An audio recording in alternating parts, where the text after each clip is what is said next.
की शुरुआत करते हैं। ठंड में घूमने की एक खास जानकारी आपको दूंगी।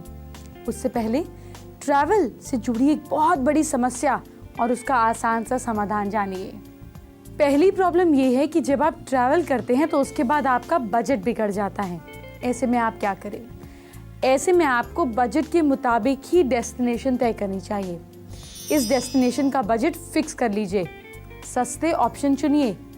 टैक्सी, बस जैसे छोटे मोटे खर्च के लिए चेंज रखें। ट्रैवल टाइम पूरी तरह से तय हो जाए तो बजट नहीं बिगड़ेगा। आप एक काम और कर सकते हैं। जहां आप घूमना चाहते हैं, जो आपकी डेस्टिनेशंस हैं, जो आपकी इच्छा वाले पॉइंट्स हैं जहां आप जाना चाहते हैं, अपने घर के नॉर्थ वेस्ट में उन कंट्रीज़ का या उन सिटीज़ का आप मैप लगा दीजिए और डेली अगर आप वहाँ पर बैठकर किसी भी तरह से पूजा पाठ करते हैं या चैंटिंग करते हैं तो आपके जाने के रास्ते खुल जाएंगे। ठंड में आपको कहाँ घूमने जाना है, आपके बजट पर आपको कैसे कंट्रोल रखना है, ये सब मैं आगे बताने वाली हूँ। लेकिन ट्रैवल के दौरान आपको किन किन चीज़ों के लिए सावधान रहना है, किन किन चीज़ों का ध्यान देना है, इसकी बात करूँगी। लेकिन पहले जान तो लीजिए कि कहीं घूमने से आपको फ़ायदा क्या होता है, आखिर ट्रैवल इतना ज़रूरी क्यों है। तो जिन लोगों को घूमने का शौक़ है और जिनको नहीं है वो भी ज़रा जान लें कि ट्रैवलिंग से फ़ायदा क्या होता है। जब आप ट्रैवल करते हैं तो आपको देश विदेश से जुड़ी बहुत सारी डिटेल्स, बारीकियाँ मिलती हैं। नई नई चीज़ें देखने से आपकी क्रिएटिविटी बढ़ती है, आपका माइंड शार्प होता है, आपको सुकून मिलता है। और जब आप ट्रैवल करते हैं तो आप ग्रीनरी वाली जगहों पर जाते हैं तो हरियाली देखने से आपकी आइज़ पर अच्छा असर बनता है। आप रिजेनोवेट हो जाते हैं क्योंकि नेचर के साथ घुलने मिलने से आपका मन शांत रहता है। सैर ना सिर्फ आपको फ्रेशनेस देती है बल्कि इससे आप कई बीमारियों से भी बचते हैं। आपसे लड़ने की, आपकी इम्यूनिटी की, बॉडी की इम्यूनिटी को स्ट्रेंथ मिलती है। आपका ब्लड प्रेशर नॉर्मल हो जाता है और बढ़ा हुआ कोलेस्ट्रॉल कम होता है।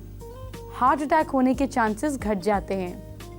साफ हवा में घूमने से सांस से जुड़ी परेशानी दूर हो जाती है।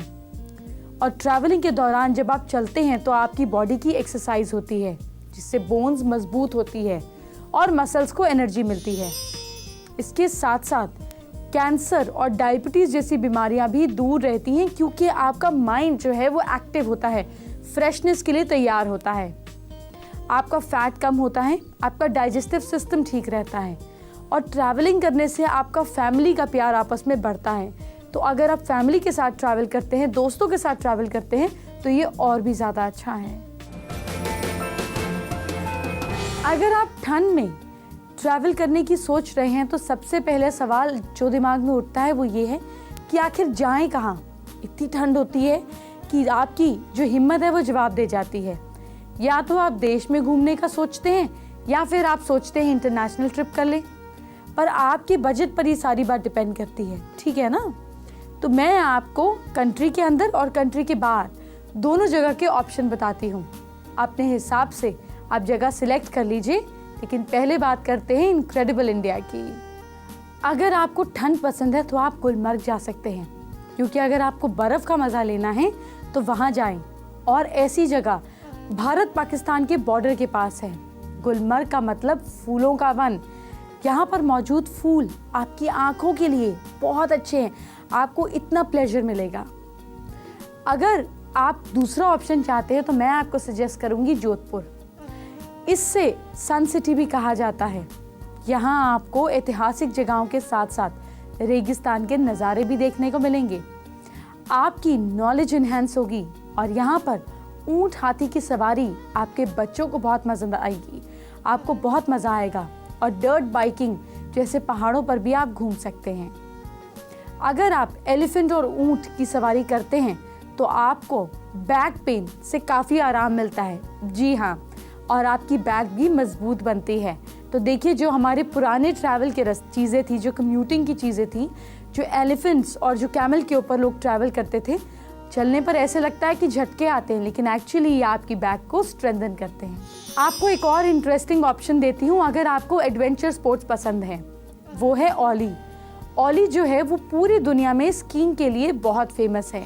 यहाँ पर झील, नंद प्रयाग स्कीइंग, त्रिशूल पर्वत, गुरसो बुग्याल, भविष्य बद्री, ट्रैकिंग और सैरघर तपोवन जैसी खूबसूरत जगह हैं जहां पर आप घूम सकते हैं।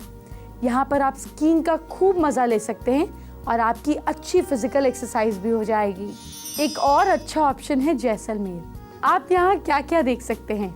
आप यहाँ सालिम सिंह की हवेली देख सकते हैं, गढ़सी सर झील देख सकते हैं, बड़ा बाग देख सकते हैं, डेजर्ट नेशनल पार्क देख सकते हैं, पीताम्बरा प्रकाश, सोनार का किला और तो और आप यहाँ पे सैम सैंड ड्यून्स भी देख सकते हैं। पटुओं की हवेली बहुत ही खूबसूरत है और जैन मंदिर ज़रूर जाइएगा। ये सारी जगह आप यहाँ पे देख सकते हैं। आप जीप की सवारी कर सकते हैं, हॉट एयर बलून कर सकते हैं, कैमल राइडिंग कर सकते हैं और पैराग्लाइडिंग भी कर सकते हैं। पैराग्लाइडिंग करते वक्त आपको डरना नहीं है, बल्कि आज़ाद पंछी की तरह उड़ने के लिए अपने आप को फील करना है। इससे आपका कमज़ोर दिल मजबूत होगा और डर दूर हो जाएगा। अब हम बात करते हैं एक और इंटरेस्टिंग जगह जो कि है शिलोंग। क्या आपको पता है कि ईस्ट इंडिया का शिलोंग को स्कॉटलैंड कहा जाता है? ये जगह पहले असम की राजधानी थी। अब आप यहाँ क्या क्या देख सकते हैं? आप यहाँ मीठा झरना देख सकते हैं, चेरापूंजी जाइए, उमियाम जाइए, शिलोंग पीक जाइए, वॉर्ड्स झील जाइए। ऐसी खूबसूरत जगहों पर आप घूम सकते हैं। तो इस बार सर्दियों में फैमिली को लेकर घूमने ज़रूर जाइए।